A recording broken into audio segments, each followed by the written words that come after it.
If I understand the data, I'm going to focus on my driver. I'm going to focus on my athletic ability. I'm going to focus on my sleep cycles. I'm going to focus on anything that's going to allow me to swing the club faster. The idea is, like, if a guy is in the belief, like as a player, a drive for show, putt for dough is a real thing, he's not going to ever really get to the highest level he can because his belief system's wrong.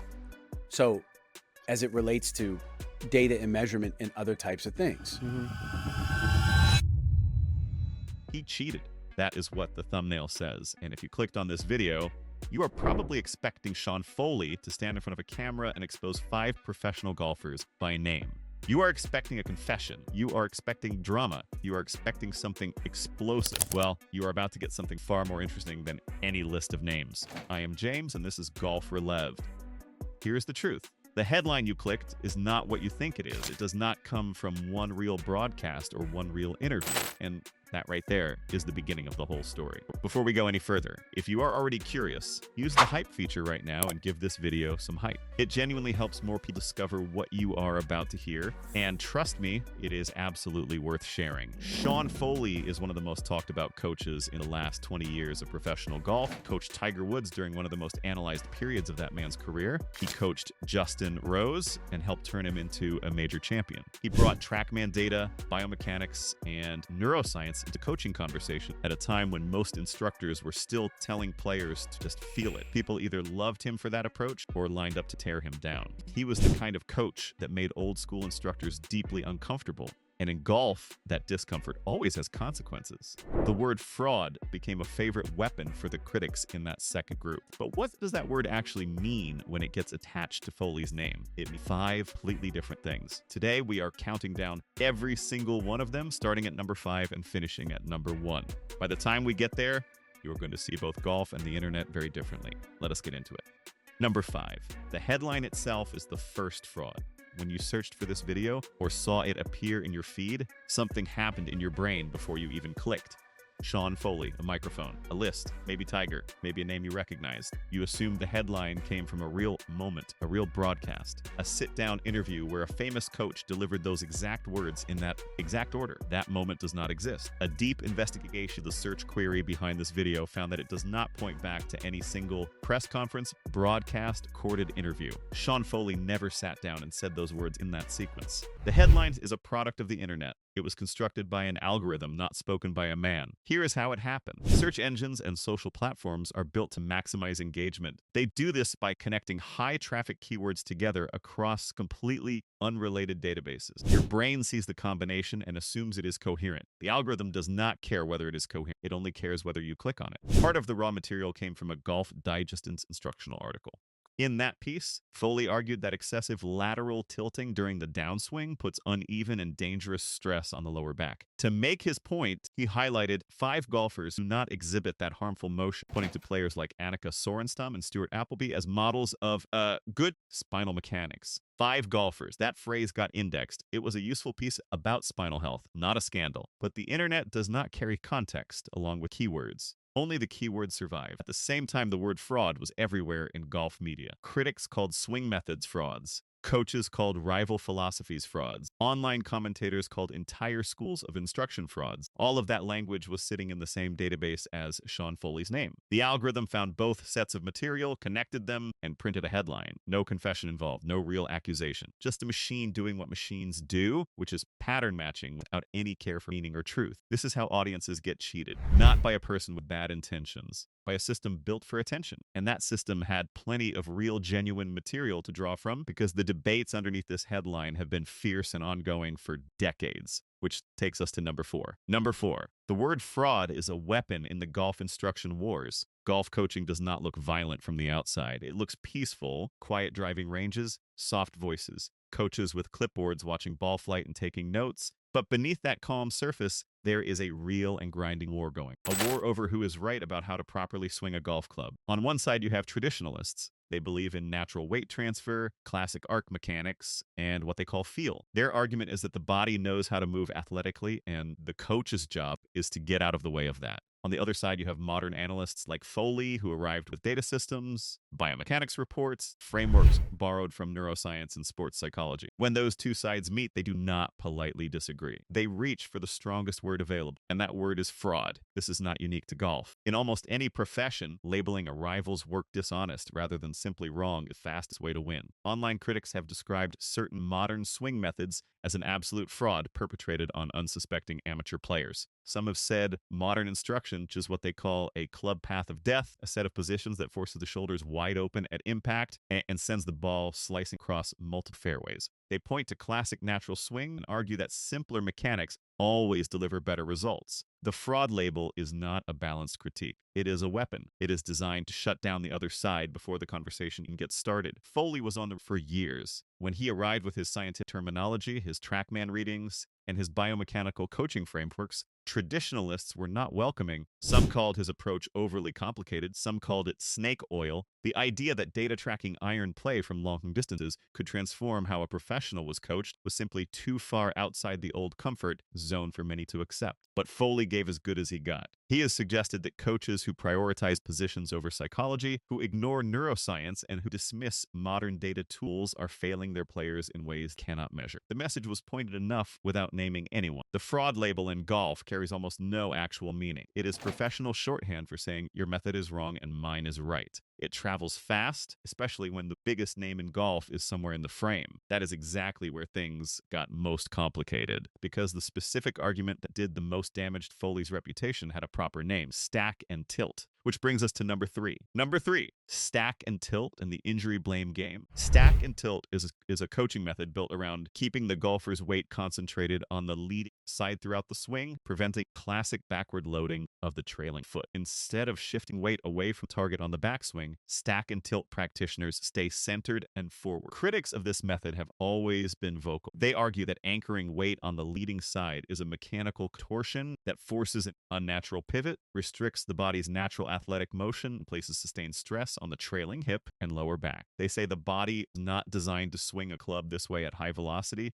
and when multiple high-profile professional golfers started showing up with serious back problems, certain loud voices pointed directly at weight-forward coaching methods as the underlying cause. Sean Foley was accused of secretly teaching elements of stack and tilt to Tiger Woods. Argument was that his approach was placing dangerous stress on Tiger's already compromised spine. Foley rejected this clearly. He denied the stack and tilt connection, but he also went somewhere more interesting than a simple denial. He pointed to what his methods had actually done with players in his care. Did some aspects of his work with Tiger place stress on that back? Foley admitted it was possible. But he also made a pointed observation. During that same period, he helped Stephen Ames, Justin Rose, and Danny Willett get out of serious back pain. Not into it, out of it. 3 professional golfers rehabilitated while critics were busy calling him fraud. That is not the records of someone who was carelessly breaking athletes. The biomechanics within this debate are genuinely complex. Critics argue that certain jumping or snapping movements visible in modern swings are not primary power generators at all. They describe them as the body's emergent response,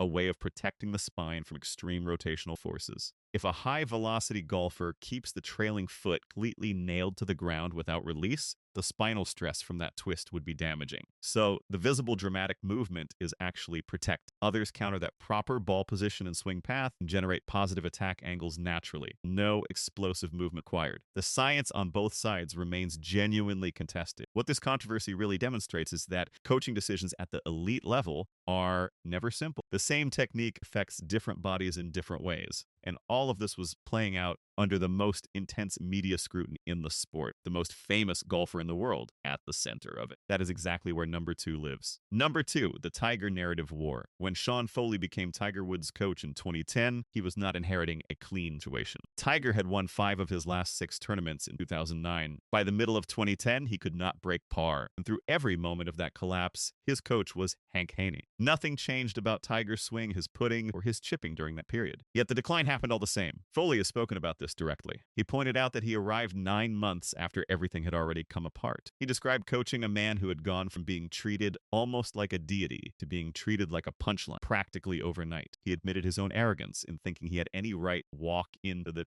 situation and coach Tiger Woods about golf. There is real honesty in that admission. But critics were not looking at context. They wanted an explanation. Foley was the newest name in Tiger's, which made him the most convenient target. Brandel Chamblee, Golf Channel analyst, became one of the loudest and most sustained voices against Foley's methods during the publicly called for Tiger to fire Foley and contact Butch Harmon. He argued that Foley's technical and data-driven approach was actively breaking down Tiger's natural instincts and damaging his body. He positioned the entire coaching era as a slow-motion mistake that was obvious to anyone watching. Foley pushed back without always naming the source directly, called that kind of commentary irresponsible, questioned whether it takes any real courage to declare a coaching partnership a failure once results have already deteriorated and the cameras are already rolling. He pointed out that calling yourself a genius after the fact costs nothing. He made it clear he had no patience for armchair analysis delivered from a comfortable distance. He preferred to let results do the talking, and for a time, the results were more than loud enough to quiet even the most persistent critics. The results tell their own story. Tiger won 8 tournaments with Foley as his coach. In 2013 alone, Tiger won 5 times and earned PGA Tour Player of the Year. Years after their partnership ended, Tiger won the 2019 Masters. That is not what a permanently broken career looks like. Foley also made something personal clear. When others were putting distance between themselves and Tiger during the most difficult period of that man's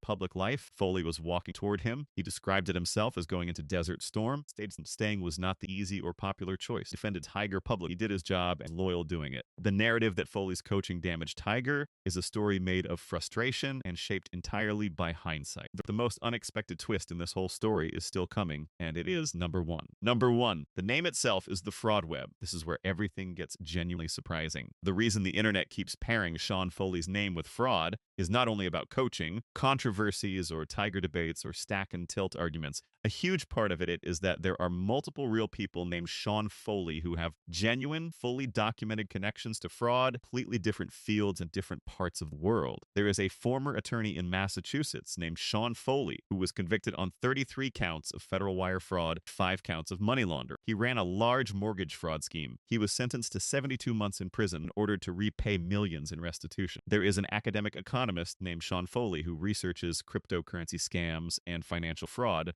His published work sits in academic databases alongside words like fraud and investigation. There is a chief revenue officer named Sean Foley who works in point-of-sale security systems, specifically fighting employee theft, retail fraud in restaurant and retail chains. His name appears alongside the fraud in trade publications regularly. There is a theater director named Sean Foley who was wrongfully identified by online internet investigators as a real-world person connected to Netflix series Baby Reindeer. A police investigation had to be opened simply to clear his name from accusations he had absolutely nothing to do with. And then, perhaps the most unexpected entry on this list, there is an amateur swimmer in Ireland named Sean Foley who was jokingly accused of fraud in a local swim club newsletter after posting a photo from the wrong location. Every single one of these people is indexed in searchable databases with their name sitting next to the word fraud. And when a search engine tries to resolve the terms Sean Foley, fraud, and 5 golfers all at once, it does not pause to consider whether the pieces actually belong together. It assembles the most coherent sounding result available and offers it up as a headline. The 5 golfers part of this equation has its own entirely innocent origins. Foley mentioned 5 golfers in his back care instructional article. Justin Rose, who Foley coached, became one of only 5 golfers in history to win official tournaments on all 6 continents, joining Gary Player, David Graham, Hale Irwin, Bernhard Langer. And separately, a man named Sean Foley once entered a golf club sweepstake that required choosing 5 golfers and combining their scores. All of those references ended up at the same searchable index. The algorithm gathered every piece, combined them, and handed you a title. It cheated you, not Foley, the machine. Now you know exactly how that machine works. So what do we actually take away from all of this? The word fraud is genuinely overloaded. In golf coaching, it is ammunition in argument. It gets fired at anyone whose methods challenge the established way of doing things. It gets used to explain away careers and reputations without any real evidence. And online, it is raw material that algorithms blend with names and numbers to manufacture outrage on demand. Sean Foley is not above criticism. He has admitted to being too methodological in the early part of his career. He has spoken openly and honestly about the players he could not help and the nights he lay awake thinking about them. That is not the profile of a fraud. That is the profile. Fesh takes the work seriously and holds himself accountable. The actual record reflects that. 8 wins with Tiger, a U.S. Open title with Justin Rose, multiple tour players rehabilitated from back injuries rather than sent to them, a coaching philosophy that pushed entire industry to think harder and more rigorously about the human body and the human mind working together. These are not small things. None of that came from someone cheating the sport. It came from someone willing to do the serious, difficult work of genuine standing it. Golf is a sport that takes honesty seriously at every level. Players call penalties on themselves when nobody is watching. Scores are self-reported. The integrity of the game is written into its rules in a way that very few other sports claim. That culture deserves better than fabricated headlines built by machines for clicks. You came into this video thinking you were going to hear a list of names. What you got instead was the story behind the story. You now know the difference between what the algorithm sold you and what is actually true. In a world where headlines are assembled by machines optimized purely for attention, being able to spot where the seams are is a skill worth having. Thank you for watching Golf Live. If this made you think differently about something, drop a comment below and let us know what you want us to cover next. If you have not subscribed yet, now is the moment to do it. There are plenty more stories like this one on the way, and every single one of them will keep it real.